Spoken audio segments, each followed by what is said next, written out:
എല്ലാവർക്കും പുതിയൊരു വീഡിയോയിലോട്ട് സ്വാഗതം. ഞാൻ ഇന്ന് നെഗറ്റീവായിട്ടൊരു കാര്യം പറയാൻ വേണ്ടിയിട്ടാണ് വന്നിരിക്കുന്നത്. വേറൊന്നുമല്ല, നമ്മുടെ നാട്ടിലിപ്പം ജർമ്മൻ പഠിക്കുന്ന ഒരുപാട് ആളുകളുണ്ട്. ചെറിയ കുട്ടികളുണ്ട്, കുറച്ചുകൂടി വലിയ ആളുകളുണ്ട്. അങ്ങനെ ഒരുപാട് ഏജ് ഗ്രൂപ്പിലുള്ള ആളുകൾ ജർമ്മൻ പഠിക്കാൻ ട്രൈ ചെയ്യുന്നുണ്ട്. ജർമ്മൻ ലാംഗ്വേജ് ലെവൽ എന്ന് പറയുന്നത് A1, A2, B1, B2 എന്നാണെന്ന് എല്ലാവർക്കും തന്നെ അറിയാം. ഇത് പഠിക്കുന്ന എല്ലാവർക്കും തന്നെ ഈ കാര്യങ്ങൾ അറിയാം. P2 കിട്ടാൻ ഇപ്പം ഭയങ്കര പാടാണെന്നാണ് പൊതുവെ ഉള്ളൊരു അഭിപ്രായം. ഇപ്പം ഇൻ കേസ് ഏതെങ്കിലും ഒരു ട്രയൽ പോയിട്ടുണ്ടെങ്കിൽ തന്നെ അടുത്ത ഒരു എക്സാം എഴുതാൻ വേണ്ടിയിട്ട് ഡേറ്റ് കിട്ടാനായിട്ടാണെന്നുണ്ടെങ്കിലും അതിന് പ്രിപ്പയർ ചെയ്യാൻ വേണ്ടിയിട്ടാണെന്നുണ്ടെങ്കിലും എല്ലാം കുറച്ചും കൂടി ഡിഫിക്കൽട്ട് ആണെന്നൊക്കെയാണ് ഇപ്പോൾ പൊതുവെ ആളുകൾ മെസ്സേജ് അയക്കുമ്പോൾ എനിക്ക് മനസ്സിലാവുന്നത്. ഇവിടെ ഒരു ഹൗസ് ബിൽഡിംഗ് ചെയ്യാനൊക്കെ വരണമെന്നുണ്ടെങ്കിൽ ഉറപ്പായിട്ട് നമുക്ക് B2 സർട്ടിഫിക്കറ്റ് വേണം. സർട്ടിഫിക്കറ്റ് ഇല്ലെന്നുണ്ടെന്നുണ്ടെങ്കിൽ ഉറപ്പായിട്ട് നമുക്കിവിടെ വരാൻ പറ്റത്തില്ല. ഈവൻ വെച്ചിട്ടൊക്കെ വരാമെന്നൊക്കെ ആളുകൾ പറയുന്നുണ്ട്. ഞാനിതുവരെ കണ്ടേക്കുന്നതിൽ എല്ലായിടത്തും B2 വെച്ചിട്ടാണ് പറയുന്നത്. കാരണം B2 ലെവലിൽ സംസാരിച്ചാലാണ് ഇവർ തന്നെ പറയുന്നത് വെച്ചാൽ നമ്മളെല്ലാം ജർമ്മൻ ലാംഗ്വേജിലല്ലേ പഠിക്കുക. അപ്പം മിനിമം ഒരു B2 ലെവലെങ്കിലും ഉണ്ടെങ്കിലാണ് എല്ലാ കാര്യങ്ങളും മനസ്സിലാക്കാൻ പറ്റുള്ളൂ എന്നൊക്കെയാണ് ഇവരുള്ളവർ പറയുന്നത്. അല്ലാതെ എക്സെപ്ഷണൽ കേസസ് ഉണ്ടാവാൻ കേട്ടോ. ഞാൻ ഇവിടെ എല്ലാ കാര്യങ്ങളും അറിഞ്ഞിട്ടല്ലല്ലോ ഞാനാണെങ്കിലും സംസാരിക്കുന്നത്. എൻ്റെ ഒരു ഇത്ര വർഷത്തെ എക്സ്പീരിയൻസിലും എനിക്ക് പരിചയമുള്ള ആളുകളിലും പിന്നെ ഞാൻ നിൽക്കുന്ന സ്റ്റേറ്റിലും ഒക്കെയുള്ള പല നിയമങ്ങൾ അനുസരിച്ചിട്ടാണ് ഞാൻ സംസാരിക്കുന്നത്. ചില കുട്ടികളൊക്കെ ആണെന്നുണ്ടെങ്കിൽ A1 എടുത്തിട്ട് എങ്ങനെയെങ്കിലും ഒന്ന് ജർമ്മനിക്ക് വരാം. കാരണം കുറേ നാൾ ഈ ജർമ്മൻ പഠിച്ച് ഇങ്ങനെ നിൽക്കുന്ന സമയത്ത് വീട്ടുകാരുടെയും നാട്ടുകാരുടെയും ചോദ്യങ്ങൾക്ക് മറുപടി പറയാൻ പറ്റുന്നില്ല എന്നുള്ളൊരു കാരണത്താൽ പലവരും എങ്ങനെയെങ്കിലും ഒന്ന് ജർമ്മനിക്ക് കയറി വന്നാൽ മതി എന്ന് ഓർത്തിട്ട് കയറി വരുന്ന ആളുകളുണ്ട്. അപ്പോൾ ഇവരൊക്കെ ചൂസ് ചെയ്യുന്നതാണ് ഔപെയർ, FSJ, BFD എന്നിട്ട് പറഞ്ഞിട്ടുള്ള കാര്യങ്ങളൊക്കെ. എന്ന് പറഞ്ഞിട്ടുണ്ടെന്നുണ്ടെങ്കിൽ ഔപെയർ എന്ന് പറഞ്ഞിട്ടുണ്ടെങ്കിൽ എന്താ, ഒരു കുട്ടിയെ നോക്കാൻ വേണ്ടിയിട്ടാണ് വരുന്നതെന്നാണ് പറയപ്പെടുന്നത്. ഒരു വീട്ടിൽ കുട്ടികളുണ്ടാവും, ഒരു കുട്ടിയായിരിക്കാം, കുറേ കുട്ടികളുണ്ടാവും.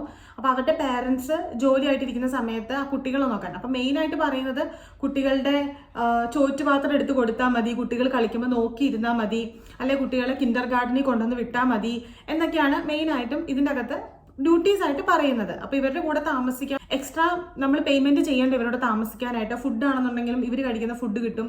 അതല്ലാതെ വേറെ ഒരു കാര്യങ്ങളും ചെയ്യേണ്ട എന്നാണ് ഇതിന്റെ ഡ്യൂട്ടീസ് ആൻഡ് റെസ്പോൺസിബിലിറ്റീസിൽ പറയുന്നത്. അതുപോലെ FSJ ആണെന്നുണ്ടെങ്കിലും BFD ആണെന്നുണ്ടെങ്കിലും ഇവിടെ വന്ന് ഒരു ഇന്റഗ്രേഷൻ പ്രോഗ്രാം പോലെയാണ്. എന്ന് വെച്ചിട്ടുണ്ടെങ്കിൽ നമ്മൾ ഇവിടെ വന്നിട്ട് ഇവിടുത്തെ കാര്യങ്ങളെല്ലാം എക്സ്പീരിയൻസ് ചെയ്യാൻ വേണ്ടിയിട്ടും ഇപ്പം ഇതൊക്കെ ചെയ്യാൻ കിട്ടുന്ന ഏത് ഏരിയയാണ്. ഇപ്പോൾ ഹോസ്പിറ്റൽ മേഖലയാണെന്നുണ്ടെങ്കിൽ, ഇപ്പോൾ ഒരു കെയർ ഹോം ആണെന്നുണ്ടെങ്കിലും, സ്കൂളുകളാണെന്നുണ്ടെങ്കിലും, അപ്പോൾ അവിടുത്തെ കാര്യങ്ങളൊക്കെ എങ്ങനെയാണെന്ന് മനസ്സിലാക്കാൻ വേണ്ടിയിട്ടും പിന്നെ ആ ഒരു പ്രോസസ്സ് ചെയ്യുന്നത് വഴി ലാംഗ്വേജ് ഇമ്പ്രൂവ് ചെയ്തിട്ട് അതിനുശേഷം ഹൗസ് ബിൽഡും ചെയ്യാം എന്നുള്ള ഒരു റീസണിലാണ് ഈ കാര്യങ്ങളൊക്കെ ആളുകൾ ഓപ്റ്റ് ചെയ്യുന്നത്. പക്ഷെ നിങ്ങളെല്ലാവരും മനസ്സിലാക്കേണ്ട ഒരു കാര്യം എന്താണെന്ന് വെച്ചിട്ടുണ്ടെങ്കിൽ, നിങ്ങൾ എന്ന് ജർമ്മനിക്ക് പോകാമെന്ന് തീരുമാനം എടുക്കുന്നോ ഇവിടെ വന്ന് ഇവിടുത്തെ ആളുകളായിട്ട് ഇടപെടണമെന്നുണ്ടെങ്കിൽ എന്താ, നമുക്ക് ജർമ്മൻ സംസാരിക്കണം. ജർമ്മൻ സംസാരിക്കാൻ നമുക്ക് ആരുമായിട്ട്, ഇപ്പോൾ നമ്മുടെ നാട്ടിൽ മലയാളം സംസാരിക്കാത്ത ഒരാൾ വന്ന മലയാളികളായിട്ട് മിങ്കിൾ ചെയ്യാൻ പറ്റുമോ? നമ്മളൊരു ഹോസ്പിറ്റലിൽ പോയിട്ടുണ്ടെന്നുണ്ടെങ്കിൽ മലയാളത്തിൽ വേണ്ടി നമ്മൾ സംസാരിക്കാൻ അവിടുത്തെ ആളുകളുമായിട്ട്. അപ്പോൾ ആ ഒരു ഭാഷ മാസ്റ്റർ ചെയ്യാന്ന് പറയുന്നത് ഭയങ്കര ഇമ്പോർട്ടൻ്റ് ആയിട്ടുള്ളൊരു കാര്യമാണ്. A1 ലെവലൊക്കെ വെച്ചിട്ട് നമ്മൾ സംസാരിക്കാമെന്ന് പറഞ്ഞിട്ടുണ്ടെന്നുണ്ടെങ്കിൽ തുമ്പിനെ കൊണ്ട് ഇഷ്ടിക എടുപ്പിക്കുന്നതിന് തുല്യമാണ്. പിന്നെ ഞാൻ പറയാൻ വന്ന മെയിൻ കാര്യം എന്ന് പറഞ്ഞിട്ടുണ്ടെന്നുണ്ടെങ്കിൽ, നിങ്ങളിത് വരുന്നതിന് പ്രശ്നമൊന്നുമില്ല. പക്ഷെ നിങ്ങൾ വരുമ്പം ഇതിനെക്കുറിച്ച് കറക്റ്റായിട്ട് അന്വേഷിച്ചിട്ട് വേണം വരാനായിട്ട്. ഈ പറയുന്ന കാര്യങ്ങളൊക്കെ സത്യമാണോ? ഇൻ കേസ് ഇപ്പം ആ ഒരു സ്ഥലത്ത് ചെയ്യുന്ന നിങ്ങൾ എന്ത് കാര്യത്തിനാണോ വരുന്നത് അത് ചെയ്യുന്ന ഒരാളുമായിട്ട് സംസാരിക്കാൻ പറ്റുവാണെന്നുണ്ടെങ്കിൽ അങ്ങനെയൊക്കെ ഒന്ന് സംസാരിച്ച് കാര്യങ്ങളൊക്കെ ഉറപ്പ് വരുത്തിയിട്ട് വേണം വരാനായിട്ട്. കാരണം ഇപ്പം നിങ്ങളെ മീഡിയേറ്റർ ആയിട്ട് നിൽക്കുന്ന ആളുകൾ ഇപ്പം ആരെങ്കിലും നിങ്ങളെ സഹായിക്കുന്നുണ്ടെന്നുണ്ടെങ്കിൽ, അല്ലെങ്കിൽ ഇപ്പം നിങ്ങൾ തന്നെ ചെയ്യുവാണെന്നുണ്ടെങ്കിലൊക്കെ നിങ്ങൾക്കത് കറക്റ്റായിട്ട് അറിയാൻ പറ്റത്തില്ല. ഈ പറയുന്ന ആളുകൾ നിങ്ങൾക്ക് എങ്ങനെയെങ്കിലും ഒന്ന് മീൻസ് അവർക്ക് നിങ്ങളുടെ ഒരു ഭാവിയെ കുറിച്ച് ചിന്തിക്കേണ്ട കാര്യമില്ല. ഈ പറയുന്ന ആളുകൾ എന്ന് പറഞ്ഞിട്ടുണ്ടെങ്കിൽ നിങ്ങൾ ചെയ്യുന്ന ഒരു കാര്യം ചെയ്യുന്നു എന്ന് മാത്രമേ ഉള്ളൂ. അത് കഴിഞ്ഞിട്ട് നിങ്ങളുടെ കാര്യങ്ങൾ എന്താണെന്ന് ഇവർക്ക് അന്വേഷിക്കേണ്ട കാര്യമില്ല. അതുകൊണ്ട് ഇങ്ങനെ എന്തെങ്കിലും ഒരു കാര്യം ചൂസ് ചെയ്യുമ്പോൾ ഉറപ്പായിട്ട് കാര്യങ്ങൾ കറക്റ്റ് ആണോ എന്ന് അന്വേഷിച്ചിട്ട് ചെയ്യുക. കാരണം ഒരുപാട് കുട്ടികൾ ഇത് ചൂഷണം ചെയ്യപ്പെടുന്നുണ്ട്. ഒരുപാട് മെസ്സേജസ് എനിക്ക് വരുന്നുണ്ട്. അതുകൊണ്ടാണ് ഞാൻ ഇങ്ങനെ ഒരു കാര്യം ചെയ്യാമെന്ന് വിചാരിച്ചത്. കാരണം എല്ലാ കാര്യത്തിനും ഒരു നെഗറ്റീവ് വശമുണ്ട്, പോസിറ്റീവ് വശമുണ്ട്. നല്ല രീതിക്ക് വരുന്ന ആളുകളുണ്ട്, ചീത്ത രീതിക്ക് വരുന്ന ആളുകളുമുണ്ട്. ഇതൊന്നും മോശമാണെന്നല്ല ഞാൻ പറയുന്നത്. പക്ഷെ നിങ്ങളിത് ചെയ്യുന്നതിന് മുന്നേ ഒന്നും കൂടെ ഒന്ന് ആലോചിച്ചിട്ട് ഇതെനിക്ക് ആവശ്യമുണ്ടോ എന്നൊന്ന് ചിന്തിച്ചിട്ട്, അല്ലെങ്കിൽ ഇതുകൊണ്ട് എനിക്ക് എന്താണ് മെച്ചം വരുന്നത്, അല്ലെന്നുണ്ടെങ്കിൽ ഈ പറയുന്ന കാര്യങ്ങളൊക്കെ ശരിയാണോ എന്നൊന്ന് ചിന്തിച്ചിട്ട് അതിനെക്കുറിച്ചൊന്ന് അന്വേഷിച്ചിട്ട് വരിക. ഇപ്പം ഔപെയർ ചെയ്യാൻ വരുമ്പം ഒരുപാട് രീതിക്ക് ചൂഷണം തരുന്ന ആളുകളുണ്ട്.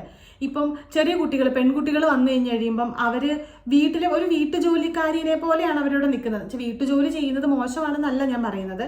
എന്നാലും ഇവർ കൊണ്ടുവരുന്നത് ഈ കാര്യത്തിലല്ലല്ലോ, പറ്റിക്കപ്പെടുന്ന ഒരു സൈഡിനെയാണ് ഞാൻ പറയുന്നത്. അല്ലാണ്ട് ചെയ്യുന്ന ജോലിനെ മോശമാക്കി പറയുന്നതല്ല. ഇവർ പറ്റിക്കപ്പെടുവാണ്. ഇങ്ങനെയാണെന്നല്ല പറയുക. അപ്പോൾ ചില കുട്ടികൾ മെസ്സേജ് അയക്കും, അവിടുത്തെ പാത്രം മുഴുവൻ കഴിപ്പിക്കുന്നു, അവരുടെ തുണികൾ മുഴുവൻ ചെയ്യിപ്പിക്കുന്നു. ഇവർ പാരൻസ് ജോലിക്ക് പോകുന്ന സമയത്ത് എല്ലാ ജോലിയും, ഒരു വീട്ടിൽ ചെയ്യേണ്ട എല്ലാ ജോലികളും ചെയ്യിപ്പിക്കുന്നു. അതുപോലെ പറയും, ഔപെയർ ചെയ്യുന്ന സമയത്ത് നമ്മൾ ഈ ചെയ്യുന്ന സമയം ഇത്ര മണി തൊട്ട് ഇത്ര മണി വരെ മതി, ബാക്കി സമയത്ത് നമുക്ക് പോയിട്ട് ജർമ്മൻ പഠിക്കാം എന്നൊക്കെ പറയും. പക്ഷെ ഇതൊന്നും സമ്മതിക്കാതെ മറ്റു പല രീതിക്കും ചെയ്യപ്പെടുന്ന ചൂഷണ ശ്രമങ്ങൾ നേരിടേണ്ടി വരുന്ന ഒരുപാട് കുട്ടികൾ ഇവിടെ ഉണ്ട്. ചിലവർക്ക് മെസ്സേജ് നമുക്ക് വിഷമം തോന്നും. കാരണം ചേച്ചി എങ്ങനെയെങ്കിലും ഇവിടെ നിന്ന് മാറ്റി തരാൻ പറ്റുമോ? പക്ഷെ ഞാൻ എങ്ങനെ മാറ്റി കൊടുക്കാനാ? എനിക്ക് അങ്ങനെ ചെയ്യാൻ പറ്റില്ലല്ലോ. വേറെ എന്തെങ്കിലും ഓപ്ഷൻ ഉണ്ടോ? അടുത്ത മാസം എന്തെങ്കിലും ഹൗസ് ബിൽഡിംഗ് ഉണ്ടോ? എന്തെങ്കിലും ചെയ്യാൻ പറ്റുമോ? എങ്ങോട്ടെങ്കിലും മാറ്റാൻ പറ്റുമോ എന്നൊക്കെ ആളുകൾ ചോദിക്കാം. അവരുടെ ഒരു നിസ്സഹായാവസ്ഥ കൊണ്ടായിരിക്കും അവർ ചോദിക്കുന്നത്.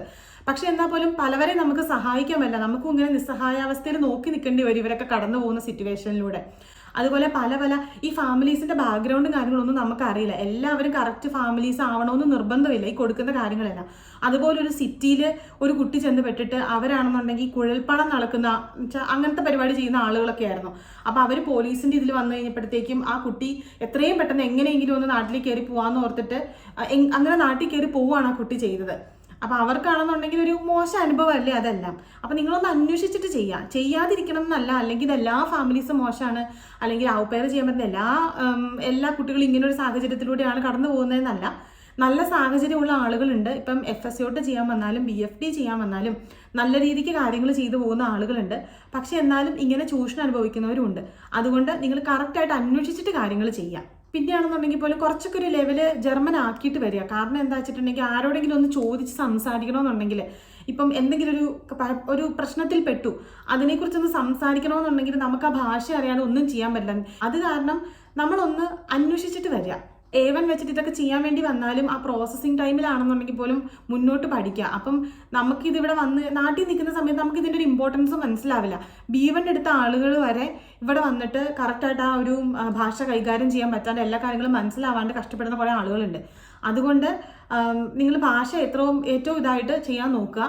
അതുപോലെ ഒരു കുറുക്കുവഴി രീതിക്ക് കാണാതെ നിങ്ങൾക്കത് ആവശ്യമുണ്ടെന്നുണ്ടെങ്കിൽ മാത്രം ചെയ്യുക. അപ്പോൾ ഇതൊക്കെയാണ് എനിക്ക് നിങ്ങളോട് പറയാനുള്ളത്. ഒരു വലിയ നല്ല സൈഡും ഉണ്ട് ഇവിടെ. അതുപോലെ ഇങ്ങനെ ഒരു ചൂഷണം ചെയ്യപ്പെടുന്ന ഒരു ചെറിയ സൈഡും ഉണ്ട്. അപ്പം ആരും വരാതിരിക്കണം. ഔപെയർ FSCOT BFD ആരും ചെയ്യരുതെന്നല്ല ഞാൻ പറയണേ. നിങ്ങൾ വരുമ്പോൾ ഒന്ന് അന്വേഷിച്ചിട്ട് വരിക. കറക്റ്റ് ആണോ എന്ന് ആരെങ്കിലുമൊക്കെ ഉണ്ടെന്നുണ്ടെങ്കിൽ ഒന്ന് അന്വേഷിച്ചിട്ട് വരിക. കാരണം നമ്മുടെ പാരൻസ് എല്ലാം നമ്മളെ ഇതൊക്കെ ചെയ്യാൻ വരുന്നത് വളരെ ചെറിയ കുട്ടികളാണ്. ഇപ്പോൾ ഒരു 17, 18, 19 വയസ്സൊക്കെയുള്ള കുട്ടികളാണ് വരുന്നത്. വലിയ ആളുകളുണ്ട്. എന്നാൽ പോലും ഇവരാണെന്നുണ്ടെങ്കിലും പാരൻസ് ഇത്രയും നാൾ വളർത്തി വലുതാക്കി കൊണ്ടുവന്നിട്ട് ഇങ്ങനെ രാജ്യത്തേക്ക് അയക്കുന്ന സമയത്ത് അവർക്കും ആകുലതകളൊക്കെ ഉണ്ടാവില്ലേ. പിന്നെ എല്ലാവരും തന്നെ ഒന്നും ഇങ്ങനെ ഫിനാൻഷ്യലി സ്റ്റേബിൾ ആയിട്ടുള്ളൊരു സിറ്റുവേഷൻസിൽ നിന്നൊന്നും ആയിരിക്കണമെന്നില്ലല്ലോ വരുന്നത്. അത് കാരണം അങ്ങനെയുള്ളവർ ചൂഷണം ചെയ്യപ്പെടരുത് എന്നുള്ള ആഗ്രഹം മാത്രമേ എനിക്കുള്ളൂ. പിന്നെ നിങ്ങൾക്ക് എന്തെങ്കിലും സംശയം ഉണ്ടെന്നുണ്ടെങ്കിൽ ഉറപ്പായിട്ട് കമൻറ്റ് ചെയ്യുക. അല്ലെന്നുണ്ടെങ്കിൽ ഇൻസ്റ്റാഗ്രാമിൽ മെസ്സേജ് അയയ്ക്കുക. പിന്നെ ഇങ്ങനത്തെ വീഡിയോസിനായിട്ട് ഉറപ്പായിട്ടും ലൈക്ക് ചെയ്യുക, സബ്സ്ക്രൈബ് ചെയ്യുക. പിന്നെ ഇങ്ങനെ ആവശ്യമുള്ള ഇൻഫർമേഷൻസ് ആവശ്യമുള്ള ആളുകൾക്ക് വീഡിയോ ഷെയർ ചെയ്ത് കൊടുക്കുക. അപ്പം താങ്ക്സ് ഫോർ വാച്ചിങ്.